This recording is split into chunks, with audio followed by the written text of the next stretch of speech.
as you can see, we've knocked down a lot of these ridges with the hand tamp. And a lot of these areas that are open and exposed, we'll show you how to fix those momentarily.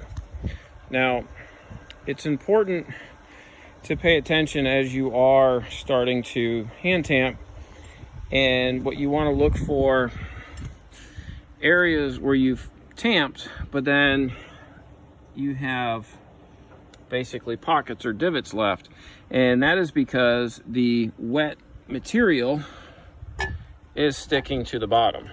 So what we want to do is be cognizant of that and check it periodically, and have something that you can scrape all of that. Essentially what it's become is like peanut butter, and you want to be able to scrape that off and try to keep that as clean as possible, and then get that back into your divot areas to smooth them out. But we'll show you how to fix these larger pockets shortly.